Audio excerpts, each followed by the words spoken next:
Happy World Password Day. That's right. It's World Password Day, Thursday, the 5th of May. So if you haven't changed your password in a while, better change it and keep up with the Joneses because it is World Password Day. So happy doodah. All right, it is Aussie Tech Heads and it is the 5th of May 2016, episode 486. And welcome one and all. You can tune us in on the TuneIn Radio app, which is on all platforms, AussieTechRadio.com. So you jump onto the TuneIn Radio, search Aussie Tech Radio, you'll be right, you'll find it. And also, if you want more instructions, AussieTechRadio.com. Find us on the Facebook at Facebook.com/Aussie Tech Heads and YouTube.com/Aussie Tech Heads. All right. Now, what are we going to talk about this week? Well, I don't know. But to help me, it's Eric's back. Hi, Eric. Hello, Glenn. How do you do, sir? Not too bad. What have you been up to? You've been head down, bum I've up. just been a little bit busy. Yes. Just budgeting. Nothing. Just lazy, busy. They sort of meld into one another, and then I'm exhausted. Yes. Yeah. So late night, Tuesday night. Tuesday night. Yes, it was actually. Yeah. Quite a late night. You saw my my budget summary. I sent it to you. Yes. And so how do you digest that? Do you download it, and go through the whole thing, or you just watch it on the telly? I don't go through the whole thing. No, I don't. Definitely not, because it's thousands of pages. Yeah, so you just watch it on the telly, just look for the main points. I watch it on telly, I might make a few notes, depending on how enthralled I am with what they're saying. Yeah. On this occasion, not very, so my pad was dry. And what channel? Budget. What channel enlightened you to budget going on? What do you mean? What channel do you watch? Usually the ABC, which I hate, but they've got a fairly decent coverage of the budget. Well, they can't make it up, can they? Really, it's just no, they it's can't. a live There's no way they can edit that and say, "Oh, look, he's Don't worry, I'm sure they've tried. I'm sure they've had a think tank. That's right. Yeah, that's right. Yeah, with government money. Thanks. Yeah, I'm sure they've tried to spend $3 million on trying to do it. Now, yes. So yeah, World Password Day. So if you haven't changed your passwords for a while, get in and change them. For the 4th year, you'll see plenty of articles reminding you why you should change your password. And if you listen to Aussie Tech Security last week and previous weeks, Roger talks to us about the importance of strong passwords. And even to the point, just a tip I just want to bring across from that show when we were talking to him last week about passwords, about your secret questions. He goes, "Oh, what's your favourite colour? What's your favourite dog?" or whatever like this. He said, why answer them with a true response? Like, what's your favourite colour? Why not put in dog? And things like that. So it's But you have to remember it then. You have to remember what answer you gave. Yes. Well, maybe you could do a secret question for that. And so you should have a little document somewhere it could be password protected at home. Yes. Like a PDF document can be password protected, for example. Yeah. And you could name it answers to password questions. Look, the best way to do it is just to get yourself a little LastPass on your browser. Or that. Yeah. Oh, excuse me. Do you run with that, Eric? You run on? No, I don't. No, you just remember it. Remember all your passwords. I pretty much remember most of my passwords. Oh, jeez. Oh, but don't you sign up to thousands of sites, or you just got one weak password for the? No, not thousands of sites, because I just get too many emails, junk mail, and then they sell their database to people, and you think, I'd never signed up to this. What's going on here? Yes. Yes. No, I'll sign up to only a few, but I have a very strong password that I remember off the top of my head, which runs for 16 digits, right, and is uppercase, lowercase, commas, forward slashes. So I remember that. Yeah, because Roger was also saying just with passwords, if you're going to do a password, just make it a sentence. Like, I enjoy swimming at the beach. And things right. like that's that. a good idea. Yeah, so it doesn't have to be... Or, join the Trump train. Yeah, Trump train.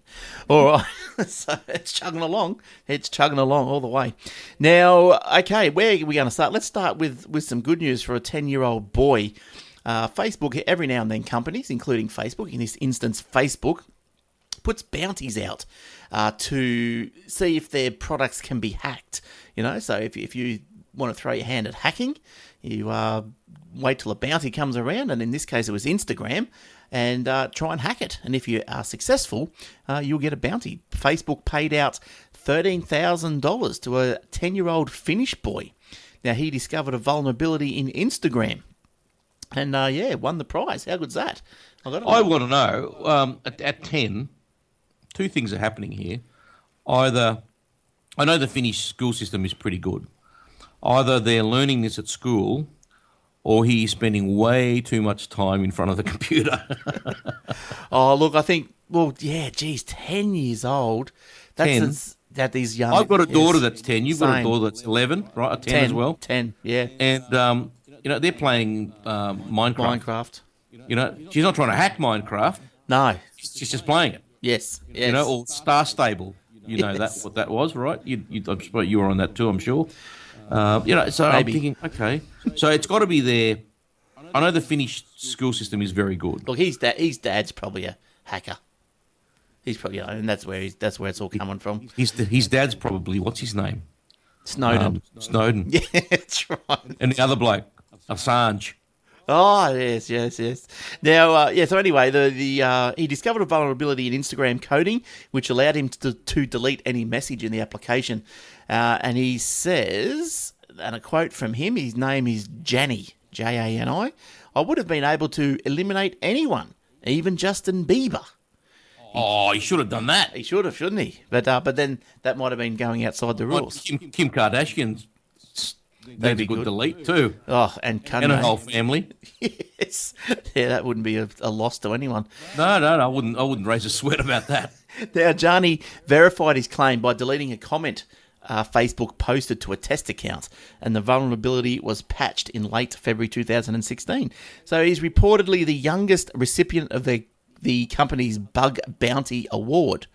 He learned his hacking skills by watching YouTube and said he has dreams of joining the security industry as a white hat hacker. So good on him. Oh, okay, not a black hat. He's not going to go anonymous or Snowden. He's going to go white hat. Good on you. Yeah, that's right. So good on him. Look, I think that's a little script kiddie. Like, again, borrowing from the Aussie Tech Security podcast, Roger talks about the script kiddies and how just easy it is. Like, I haven't done it. I mean to try and have a look at some of these tools. But he spoke about some tools. You just do a version of Linux and you've just got a plethora of tools. Like, what do you want to do? Bang. Run the script. There it goes. Yeah. It's already built for you. Off it runs, yep. That's crazy. Crazy stuff what's out there. There's a little bit on that if you watch Die Hard 4. Right. It's based on terrorists hacking into the city and shutting down computers, stealing money off Wall Street, shutting down the power grids, and it's all pretty cool. They're good movies, those Die Hards. Oh yeah, I've been watching them. It's good. I'm up to number 4. I just finished number 4. But you've seen them before. Oh yeah, yes. Again. Yeah. Number 4 again. Yeah, I think the first one I liked with the Hans. First one, they're all pretty good. The only one I wasn't too sure about, which was still okay, was the 5th one, the last one he's done. Oh, I don't know if I've Apparently he's coming out with another one. Oh my god. He's coming out with a prequel as Bruce Willis before Die Hard 1. But he's not playing it. They're getting a young bloke to do it. He's going to have hair, I was going to say. Jeez, he'll have lots of hair. Bald as a badger. So. At the moment, yeah. Yes.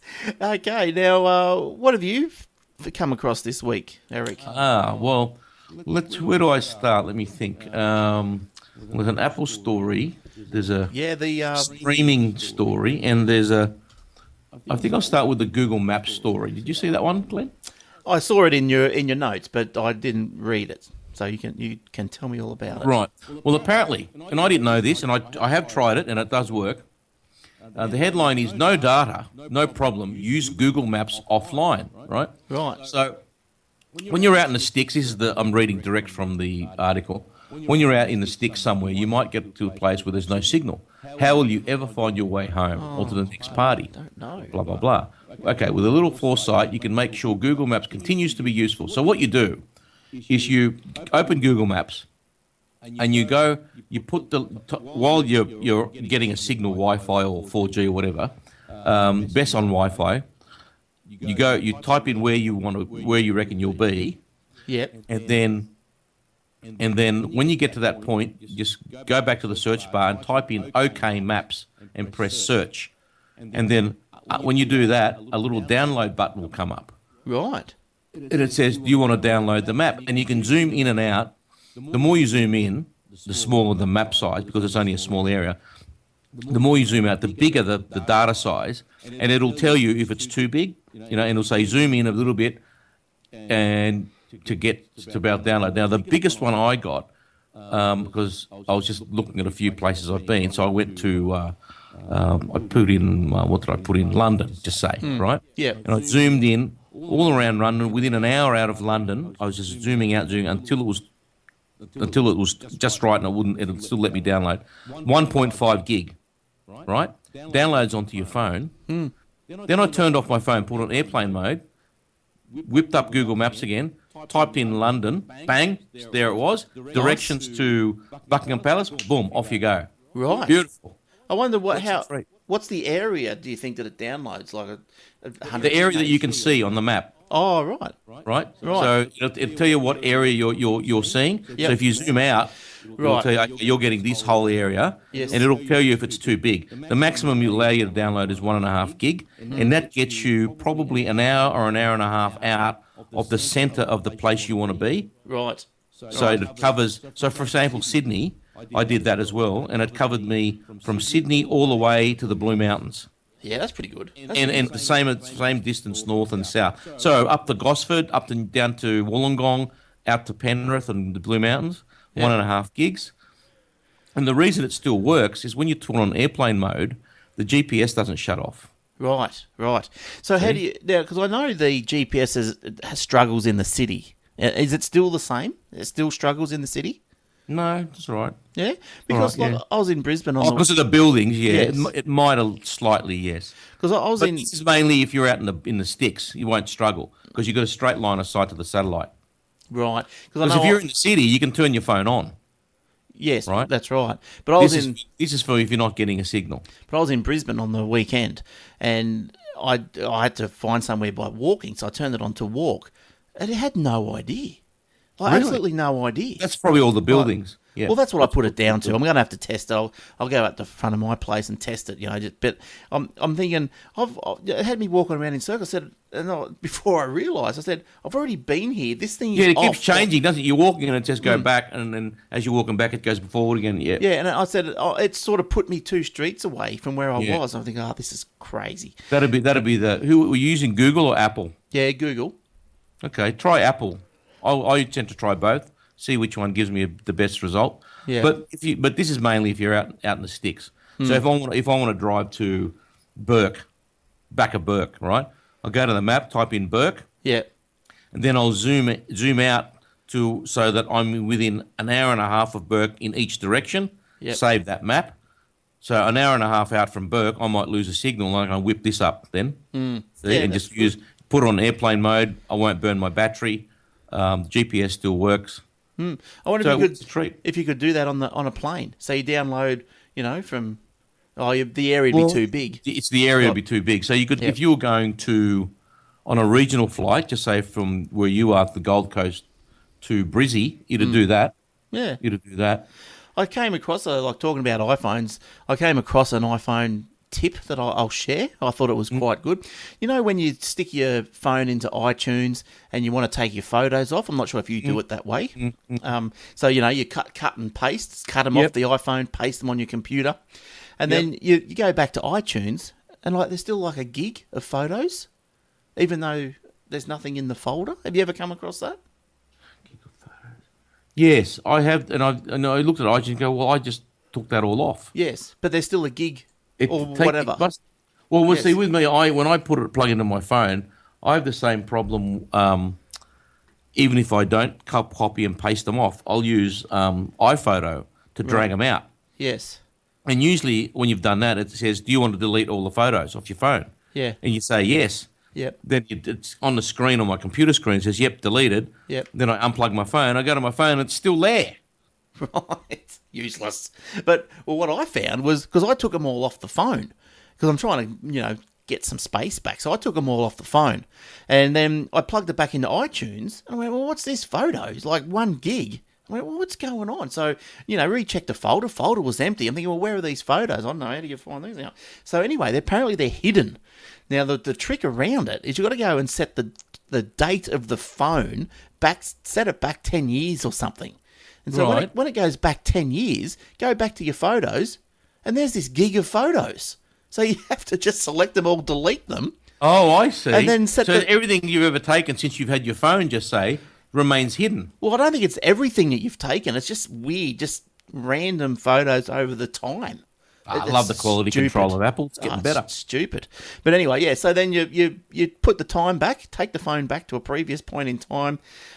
You go back to your photos, go to your camera roll, or your deleted photos, whatever they are, delete them, put your time back, and then they're gone. Away you go. That was a little tip that I went Good through on this week.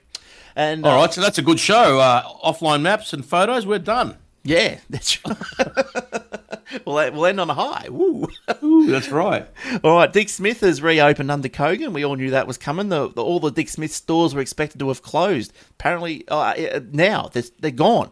They should have closed. Yeah, their physical stores have gone. Yes, May the 3rd they should have closed.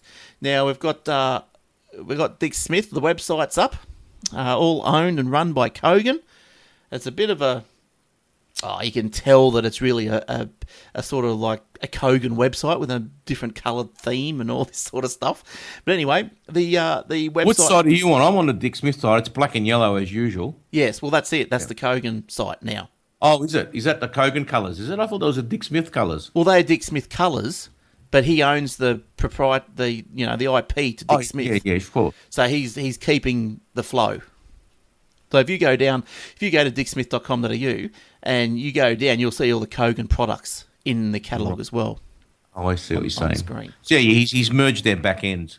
So this front end reads his database as well as the Dick Smith database. Yeah, but he's still got the Kogan side as well. So still two separate sites. Yeah. So like good news. And just shows you what can happen in the private sector.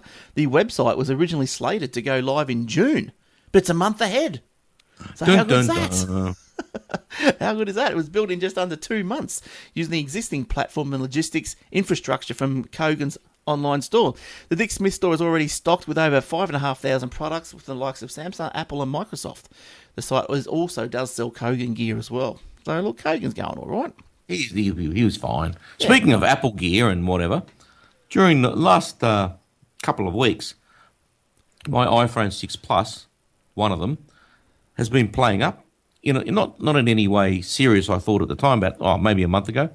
Every now and again I'd go to, I don't know if you've had this problem, like I'd go to, you double-click the home button and you can, all the programs come up and you can, all the apps come up and you can swipe them and go up. Yes. And get rid of them. Yep. Well, I couldn't do that. The touchscreen was completely unresponsive, right? Right. Or I'd go into an app, like a banking app or something, and I'd do something and I'd be paying a bill or whatever, and then suddenly it'd stop. It just like Freeze. The app would be frozen. Yes. And I thought it must be the app. It's shit. Yeah. Right? Yes. Rubbish. Yeah. Edit point. And That's all right. so I thought, okay, let it go. Don't worry about it. And it just got progressively worse to the point that I'd start the phone and I couldn't even swipe to open. Oh, right? dear. There was no. I might as well have been touching a pane of glass on a window. That's how unresponsive it was, right? Yeah, that's hopeless. I took it back to Apple and made a Genius Bar appointment. Took it back to them, showed it to them, say, mate, right, nothing. Yeah. And he goes, no problem, no questions asked. Here's a new phone. Oh. He was quite embarrassed about it. Right. He said, we've had a few of these. Yeah. And Apple, we have been instructed by Apple not even to ask questions. Right. Not how it happened, when it happened. If you bring it in here and it's happening, Yep. you get a new phone, no questions asked. I was in and out of there in 3 minutes. Nice work. Nice work. So Apple are trying to hide this fault. It sounds like, because I know I have a similar issue. I've noticed it on the messages and on the camera, and I've got to double click and close that's the right. apps. That's right. You had that problem. Take it back to them. I'll give you a new phone.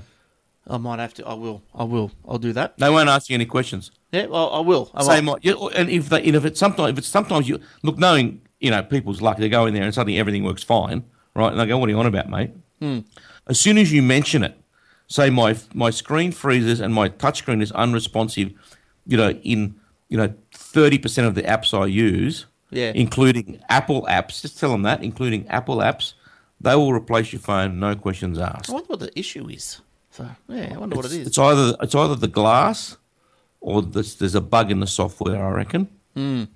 So, well, speaking of iPhones, now judge over in the US, this is all the rage, isn't it now? He's forced a woman to give her fingerprints to unlock an iPhone. Was it her iPhone? Yes.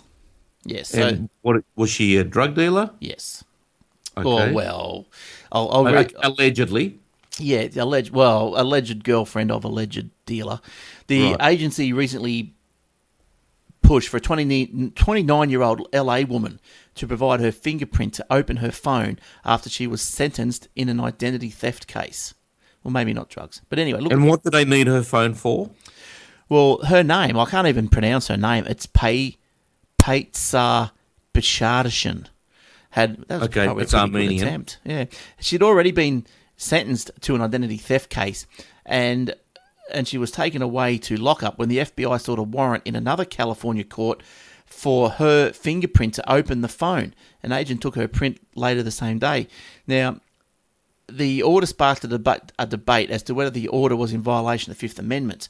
Now, the Fifth Amendment, if you don't know, is part of a Bill of Rights and protects a person against being compelled to be a witness against himself in a criminal case. So what she's saying is, and that's where the debate is.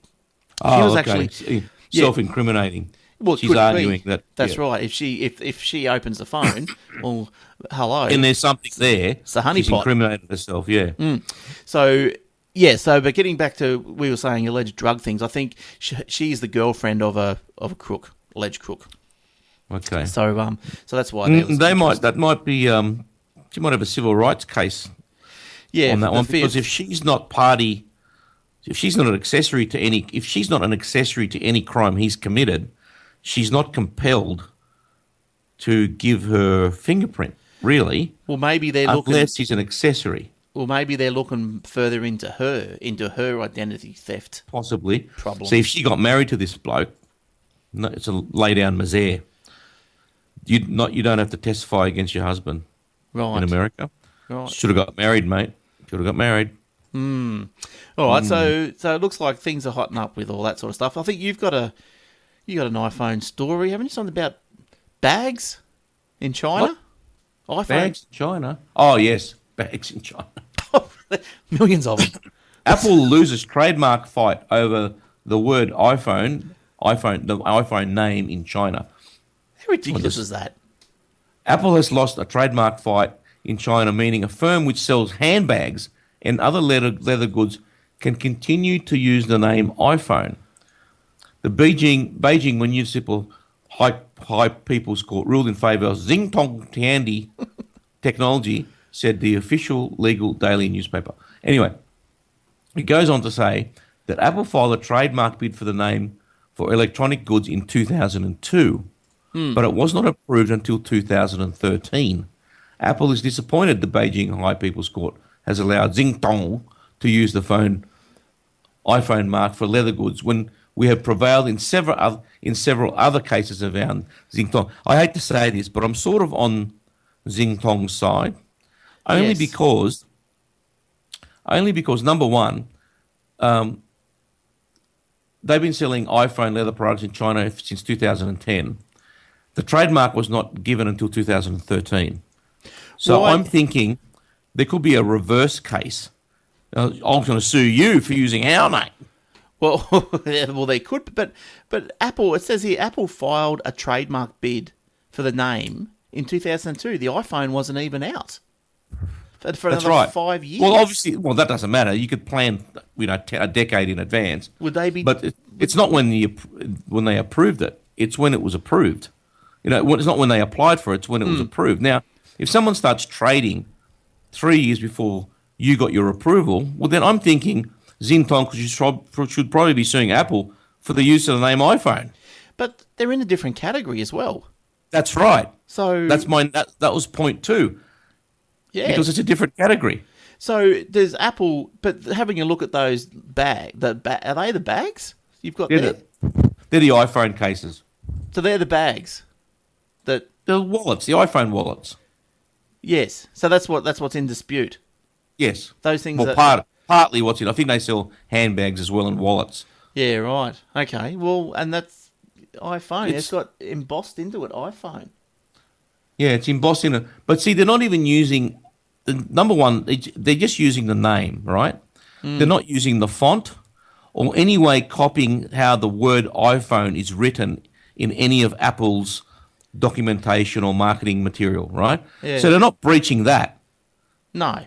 Now, if they had written that in the way Apple writes it on their materials, they may have a case because that's a direct breach of a trademark. Because the font, you know what I mean? Yes. You know this because the font's the same, the lettering size is the same, etc., etc. But they're not doing it. This is in complete bold.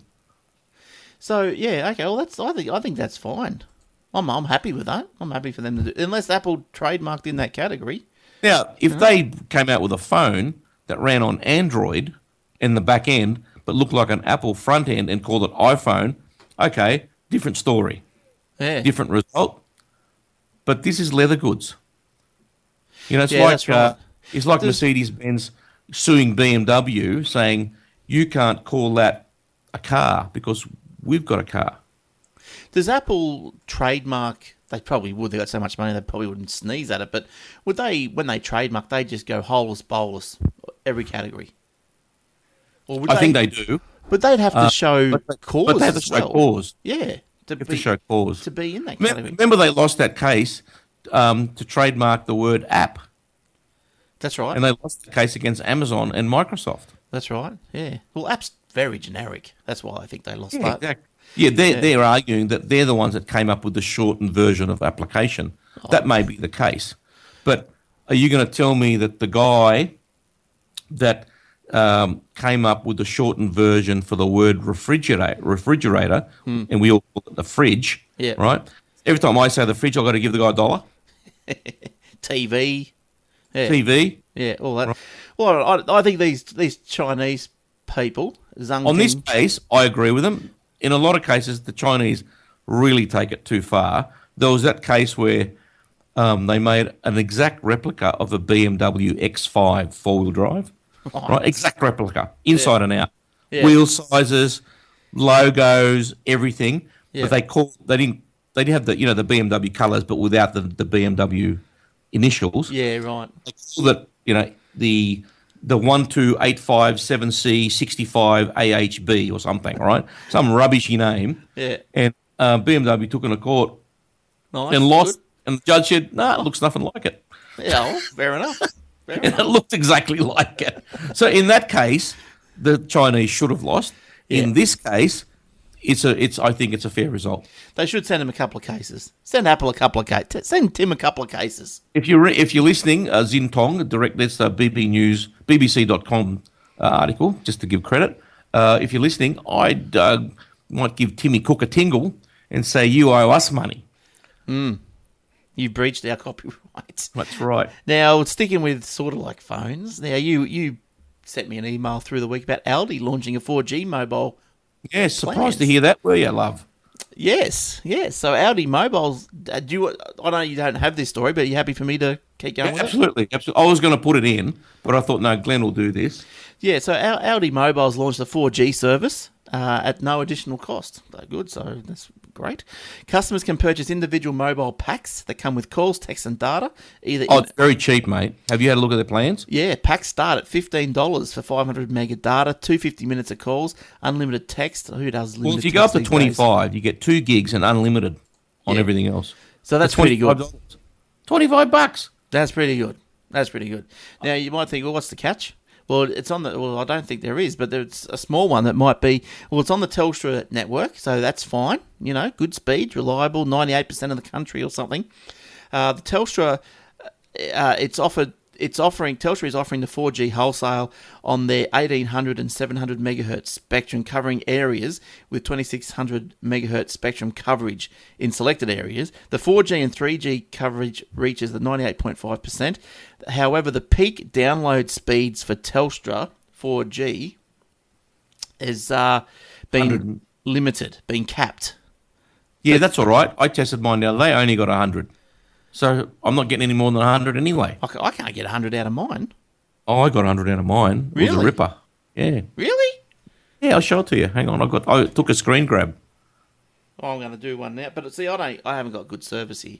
Well, I did it when I got 4 bars. I was sitting something waiting for somebody, and I thought I'll do a speed test here. I got full set of bars. And you don't need faster than that. You don't need any faster than that. Yeah, just tell me if you can see this. Well, I'll lower the. Put it into night mode. Yeah, I'll do that. Hang on. Just bear with me. Keep talking. So look, I'm going to take mine. I'm going to take my Wi-Fi off. Oh, look at this. Oh, the Mac's just had an error. Hang on a sec. Ooh. A sample rate recognised. Check conflict between GarageBand and external device. Sorry, we had a bit of audio crash there, but we're back. And 2 bars. Oh, Eric, 2 bars, 64 meg down. Yeah. Well, how come I'm so slow? Oh, because you're in Queensland and no one likes you. Oh, okay. But anyway, Telstra is, So anyway, the Aldi plans will be capped at the 100 megabits for the 4G. And that's perfectly fine. That's right. Because the up speed is still about 35. Yeah, and you can see that Telstra is currently rolling out the LTE Category 16 standard, planning to boost peak speeds on its 4GX network to 1 gigabits. Love that. Yes. But see, that doesn't excite me. It's because it's the up speed. 1 gig download, I don't care. I can watch a movie on my phone now doing what it does with this speed. You know, an HD movie. I don't need that. No, that's right. So, but 1 gigabit, like you don't have enough data plan. No, 1 gigabit per second. Yeah. Right, so that's basically in a minute, I've used up a gigabyte. Yeah, well, that's right. It's crazy. But anyway, that's what's going on. So go to Aldi because, look, when my contract runs out, I could be doing something like that. Because I think my contract runs out in September. Oh, you're lucky. Just in time for the next iPhone release. Oh, then all the Telstra prices will go up. So I'm not doing it. No. I'm not doing it. I'm going to go to actually you won't. We'll stick. We'll stick on this theme. I'm going away at the end of the year, right? Yeah. And every time we go away, it's a pain in the neck to find SIM cards for 4 people. Yes. Right, in different countries. Yes. Right, I've got to hunt around, and then I've got to get their SIM cards. I've got to get their existing SIM cards, and I've got to put them in an envelope with their name on it, so no one confuses anything. You know what I mean? And then I've got to get everyone's phone numbers, new numbers, and then put it in everyone's address book, everyone else's phone number. So it's a big exercise, right? Yeah. Pain in the neck. And then I've got to, then I might run out and I've got to recharge it and all this sort of stuff. And it ends up costing me, for example, in England for 4 phones, it might cost me $30 times 4 SIMs. Yeah. So call it $50, right? $200 all up. Yeah, that's a lot. Right? It's a lot, right? Because for 4 phones. Yes. And I thought, not including the time and the hassle I've spent, getting that SIM card out, writing that down, don't lose it, all the hassle. Does everyone need the phone? Can't you just have one communal phone? What if you get lost, mate? Oh. What if you go, no, I just like the security of everyone having a phone. Yeah, right? Okay. Yep. But that's fine. Yep. Right? But my contract's up in September. Yes. And we're going away at the end of the year in 5 different countries. And I looked them up, and they all are on the Vodafone network. Now, Vodafone have got this month-to-month plan. Right. Right? You sign up as a postpaid, but there's no contract. It's month-to-month. Right. So while we're from September to when I get back, I'm not away in September. I'm away in December. But from when my contract ends in September, then we go away in December. We come back January. I'll go on Vodafone on a month-to-month. It's $40. I get 5 gigs. Yeah. Right. Plus, when you're overseas, it's automatic roaming for $5 a day.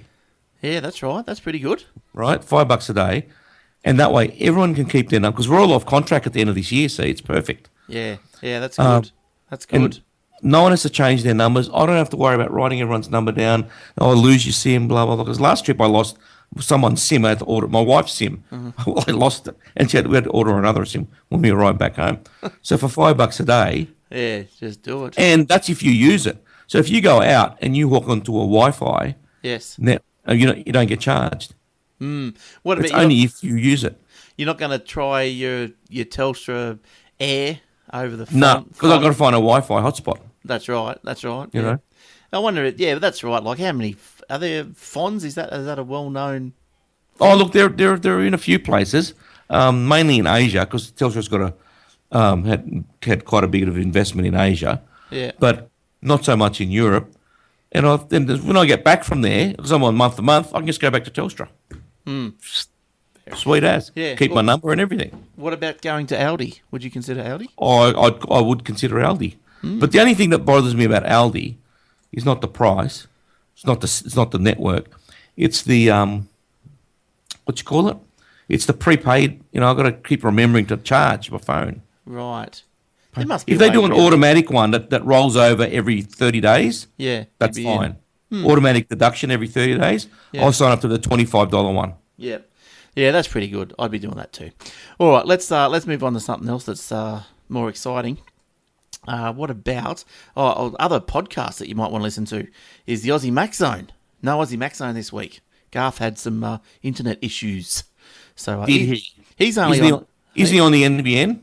No, he's on ADSL 1. The poor bastard. Really? Yeah, he can't get nothing else. Are you serious? Yep, and it is so poxy and slow. It's a little step up from dial-up. It's so bad. Oh, it's my so God. Bad. So poor Garth. So that was called off. Obsidian Loft, Old Fart Geeks. Will said last week he was going to do an Old Fart Geeks. I'm not sure if that happened. And Aussie Tech Security, a new episode out this week. So go and get a load of those and jump on those. And you can follow us on Twitter at Aussie Tech Heads, me at Glenn Goodman, or the Aussie at Aussie Tech News if you want to. And do a hashtag Aussie Tech Heads if you want to get in contact with us. Highlight something. Okay, what else have I got here? Not much. Well, I know you don't want to talk about the budget. I'll do a few points. Okay, so the tech community reaction to the budget: $20,000 accelerated depreciation initiative for small businesses. This was brought in last year by Tony Abbott. Yep. So that has had its life extended till 2017. So that's a good idea. That's when if you bought a capital equipment, say, I don't know, a computer or a truck or something, maybe not a truck because it has to be under 20 grand, you can write that off straight away in that year rather than depreciate it. So there's also a number of other announcements affecting businesses, including $213 million in various initiatives to improve Australia's cybersecurity practices. So much money. How much do banks spend on? Oh, quite a bit. But as much as $213 million? Yeah, per year probably. Yeah, okay. Yeah. Yep. A couple $100 million here. Their whole IT department. $679 million to establish a 1,000-person tax avoidance task force. Good luck with that. With the ATO. So, well, that'll only work if you get people who know what they're doing working for the ATO. Otherwise, you're just pouring money down the toilet. True. But they'd have their processes. They'd have their little matches going on and, investigate, I suppose. $199.4 million to build a new payment processing system for the Department of Education, Human Services and Social Services. That's going to be a disaster. What's a new payment processing system? What's wrong with the current one? Don't know. This is going to be like your Queensland Department of Health debacle. Multinational companies will be taxed higher rates of 40% on profits they shift offshore. No, that's if they get caught shifting profits earned here offshore. Right. Yes. So if they get audited and they go, that was made here, and you flicked it over, show us what your calculation is. Well, that's all dodgy. 40%. Okay. But all this is in the right direction. I don't want to get into the whole thing, but apparently the tax on the multinationals is not a big budget boon anyway. It's not going to fix the problem. So anyway, just going back to this taxation task force, the government will provide the ATO with $679 million over the next 4 years to fund this task force. It will employ around 1,300 people, including 390 new specialised officers to crack down on multinationals. 390 specialised officers to crack down. We'll see. Yep. We'll see. Task force is expected to raise an extra $3.7 billion. So that's how little, I suppose. It's nothing. It's nothing. Here's an idea. Cut 10% off your social security budget. budget. Whoa, what's happened to Eric? He's froze. Hang on. Oh, no. What's happened? All right, we're going to have to... Oh, he left. Hang on. Skype is trying to get us back. Here we go. Here we go. He's coming. He's coming. Hold on. We're trying to get the call back. I don't know why. Why do these problems happen, eh? We're both on cable. It's just crazy. I'm just going to actually hang up. And I'm going to call him back like this. And see what happens. But it's crazy. Unless his computer wigged out. It might have. I wonder if he's still online. All right. So what we're going to do is we're going to have another break. I wish I had some music. I wish I had some ads to play or something, you know.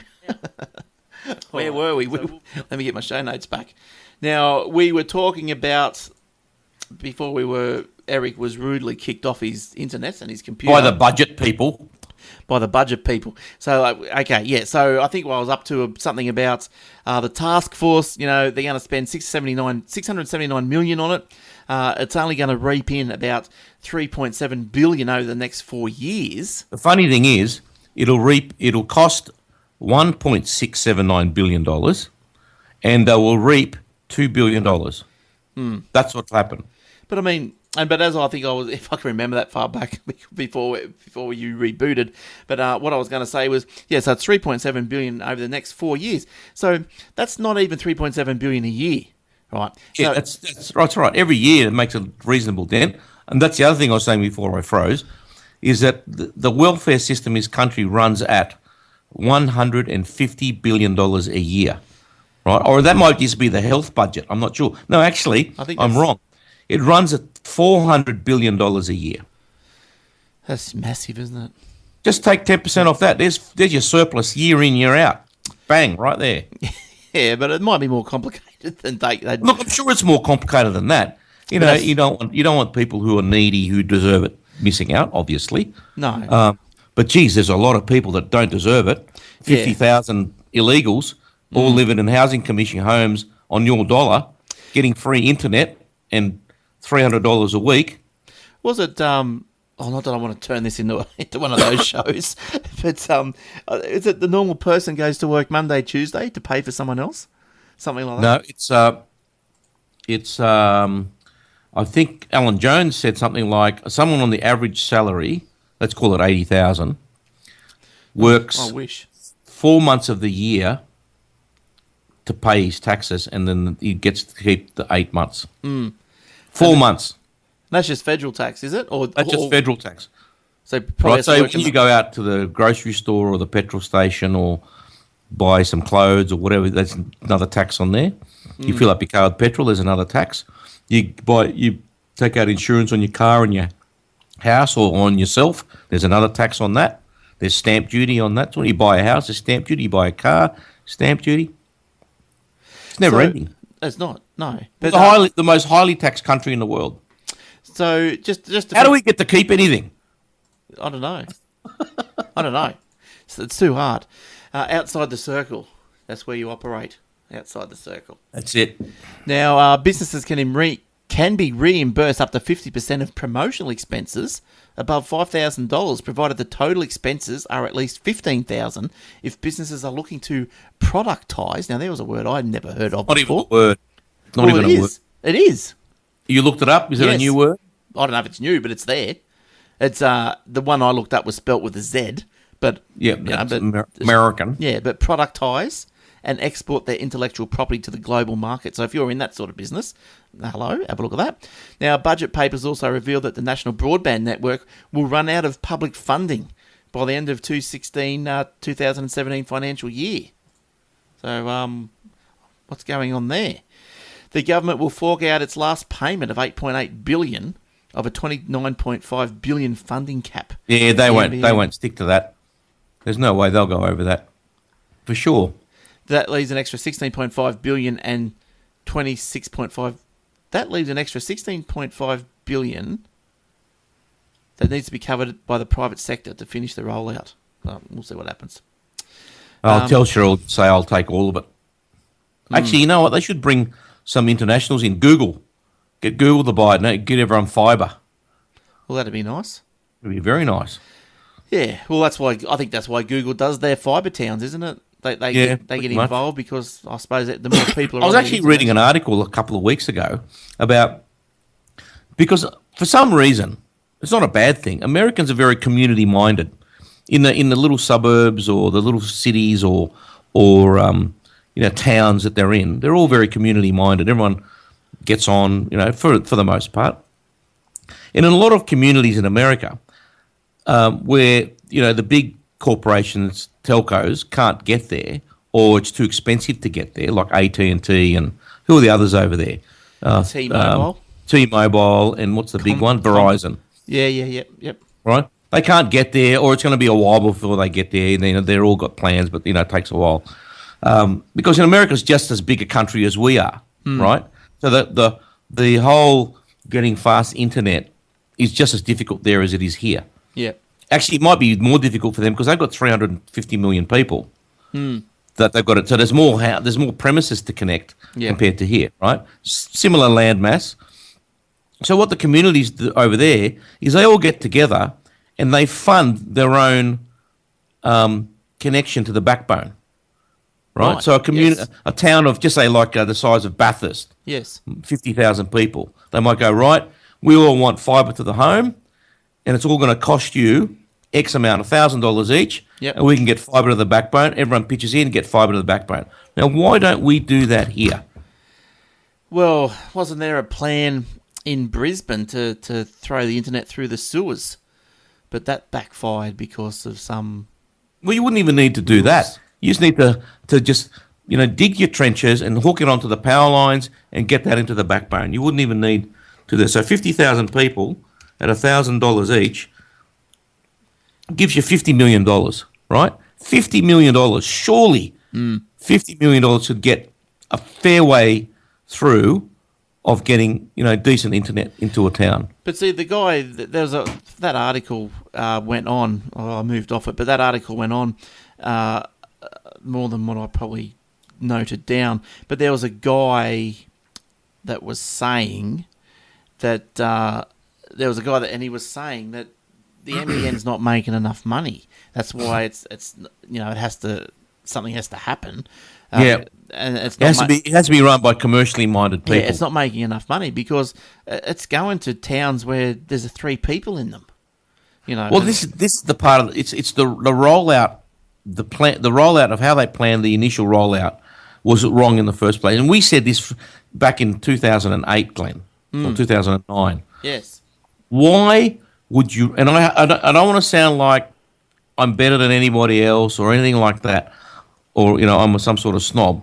But just a commercial reality, right? If I wanted to start a business, any business, I would try and target an area where, number one, there's traffic, whether it be foot traffic or online traffic, right? Because you've got, certain community, whatever. Yep. And they've got disposable income. Yep. Right? So you think, okay, I want to put a high-end handbag store. Well, I'm not going to put it in Ipswich, am I?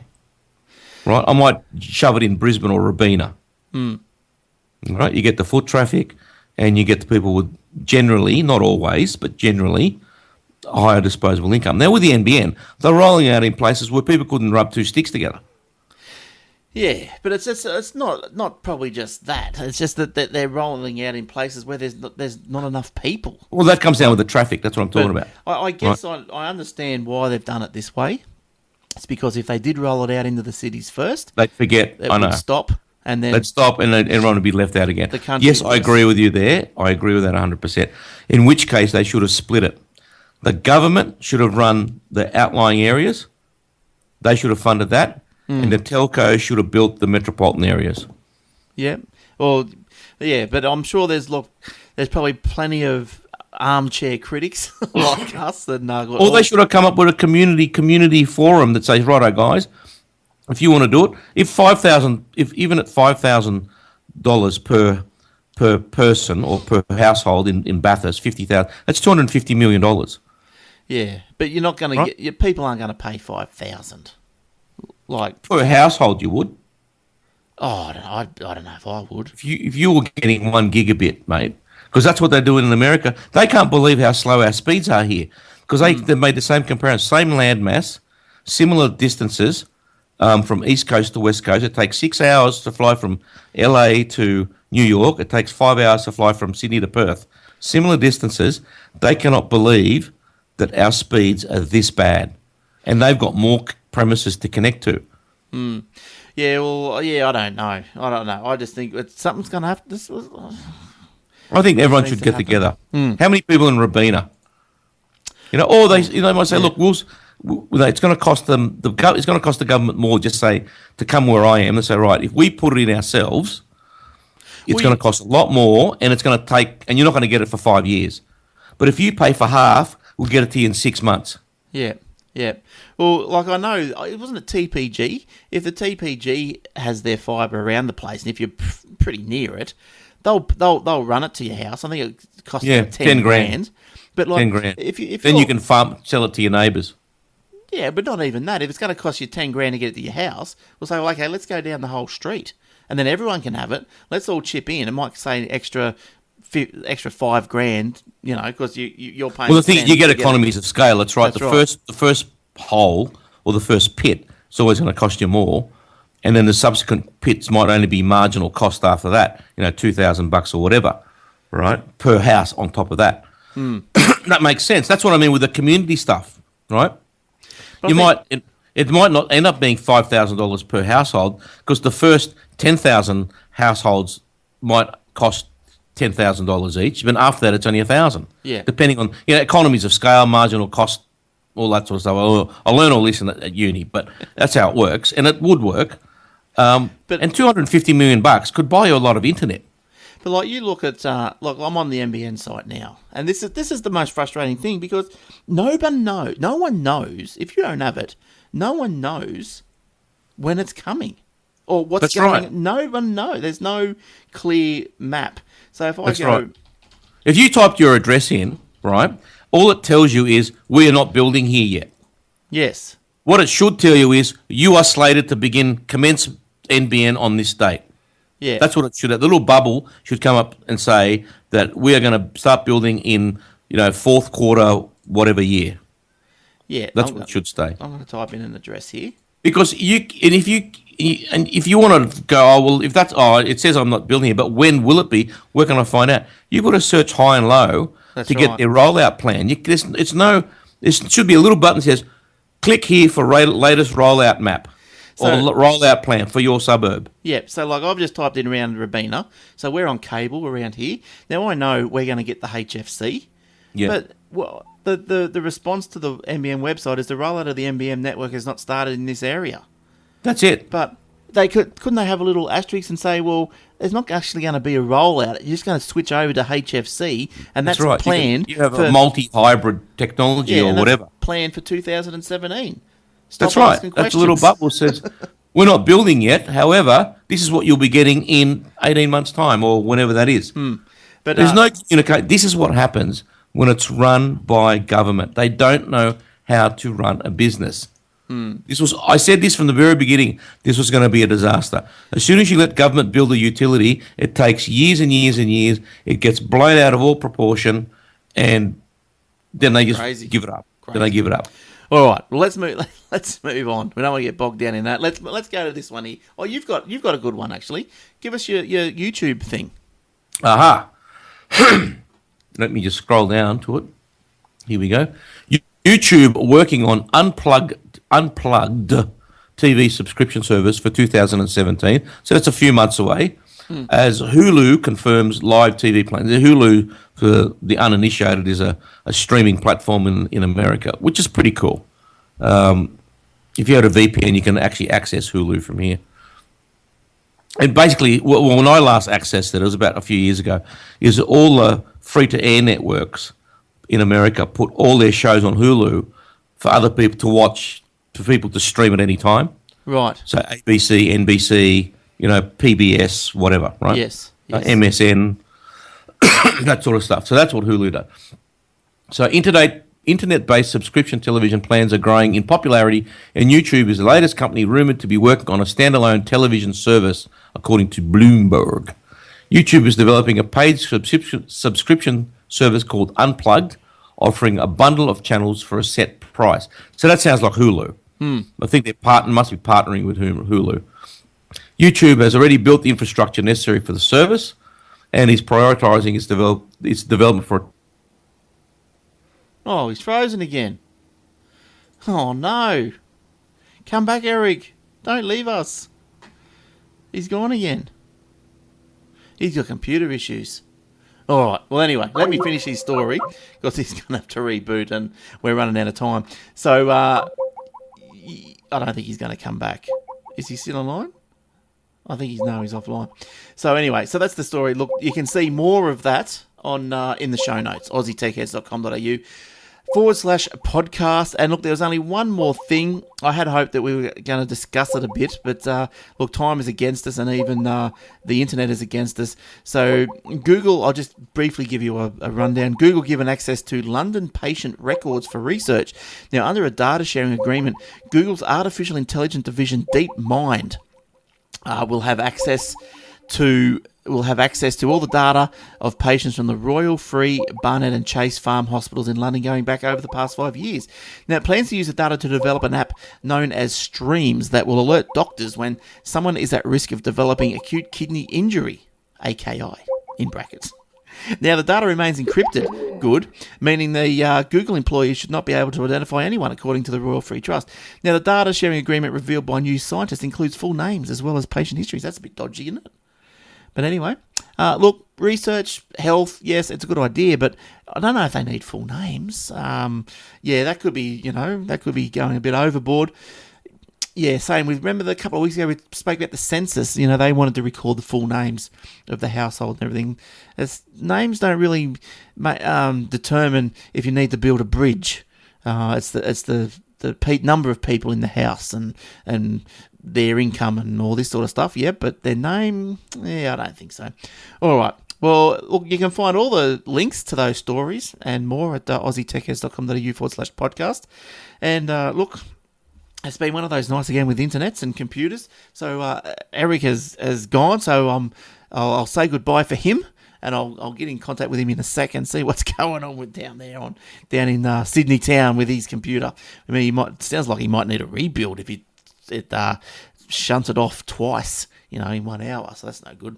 All right, so don't forget athwebhosting.com.au if you need some shared hosting plans for your business or personal blog or whatever. You might just want to store emails, use it as an email carrier or storage thing or whatever. But you can do that, or if you just want a domain, get a domain so you can have Glenn at aussietechheads.com.au rather than Glenn at gmail.com. So you can do things like that. You can do whatever you like.